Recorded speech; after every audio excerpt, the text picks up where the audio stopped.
11.1 Immune Response Antibody. Let's look a few definition, and then we're going to look at the structure of antibody and then different types of antibody. So what is immunity? Immunity is basically the condition when our body try to attack or defend its own cells from unwanted disease. Jadi kita anggap macam ni lah, antibody dia adalah satu sistem pertahanan badan yang macam kita boleh imagine dalam satu negara ada polis, ada tentera yang do their job to protect us daripada serangan-serangan luar. Jadi perlu adalah all the component. Kalau tentera dan polis tu dia ada bahagian-bahagian tertentu, ada bahagian jenayah, ada tentera laut, tentera darat. So ada banyak pembahagian untuk protect the whole country.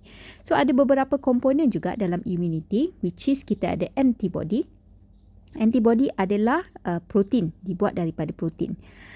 Perkataan lain untuk antibody adalah immunoglobulin ataupun short form dia adalah IG. Bukan Instagram, it's immunoglobulin. So siapa yang sel apa yang produce immunoglobulin ini? Sel yang produce adalah plasma. Plasma sel ni adalah di bawah B cells ataupun B lymphocyte. Jadi plasma sel yang menghasilkan immunoglobulin atau yang lebih awak senang guna adalah antibody. Bila dia akan keluarkan, dia tak keluar sesuka hati. Dia keluar apabila ada antigen masuk dalam badan. Kenapa polis tangkap kalau tak ada pencuri? Polis tak ada kerja lah. Maksudnya kena ada dulu kecurian, ada dulu pencuri, baru polis boleh tangkap. Maksudnya kena ada dulu antigen, baru antibody boleh dihasilkan sebagai satu tindak balas. Maksudnya antigen mesti masuk dalam badan dulu. Kemudian antigen is any foreign substances. Maksudnya kalau orang yang tak dikenali masuk dalam negara kita dengan cara yang salah, maksudnya polis atau tentera akan kenal pasti dan buat tindakan yang sepatutnya. Jadi orang yang tidak dikenali itu adalah antigen. Dia adalah satu benda asing yang badan tak kenal. Kenapa muka awak macam ni? Kenapa awak buat perbuatan begini? Maksudnya ada tindak tanduk yang pelik, yang berlainan, yang tidak dikenali oleh badan. So substance ni kita panggil antigen. Jadi antigen ni ada daripada protein, ada daripada karbohidrat, ada banyak jenis. Jadi dia juga boleh jadi molekul-molekul yang ada pada bahagian-bahagian badan bakteria ataupun viruses. So contohnya katalah saya ada kat sini, ini adalah bakteria. Contohlah ini adalah seekor bakteria. So dekat badan bakteria tu dia ada satu struktur. Contohnya struktur bulat-bulat ni. So struktur bulat-bulat itu juga boleh dianggap sebagai antigen. Ataupun saya ada virus. Okey, ni virus. Lepas tu virus tu bila masuk dalam badan dia mengeluarkan satu bahan.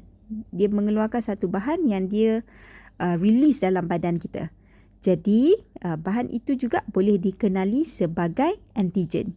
Ataupun apa-apa bentuk toksik yang dikeluarkan. Sama ada dikeluarkan, bahan tersebut bergerak sendiri ataupun struktur tersebut melekat dekat part of the bacteria and viruses juga boleh dikenali sebagai antigen. Maksudnya apa-apa yang badan tak kenal akan dipanggil antigen.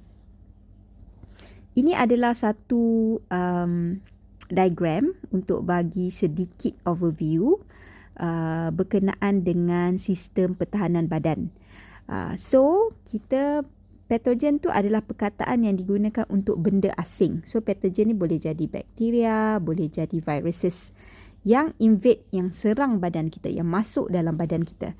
Jadi dia ada two types, which is innate ataupun secara umum dia tidak spesifik kepada mana-mana virus atau bakteria dan selalunya dia cepat. Maksudnya bila bakteria tu masuk hari ni, badan akan terus buat sesuatu untuk mengurangkan kesan bakteria, serangan bakteria ataupun virus tersebut ataupun adaptif. Adaptif ni dia perlukan masa yang lebih panjang sebab badan nak kena pasti, nak check bentuk bakteria tersebut, apa bahan-bahan yang dikeluarkan, apa dia aktiviti bakteria atau viruses tersebut sebelum badan act on the bacteria. Jadi itu secara umum lah. Jadi kalau dalam badan kita tahu pertahanan yang pertama, so dekat kulit kita ada dekat kulit kita, kulit juga adalah satu sistem pertahanan yang awal. Maksudnya dia cover badan kita daripada benda asing untuk masuk. Maksudnya kulit kita ni tak mudah untuk di-enter oleh any types of pathogens.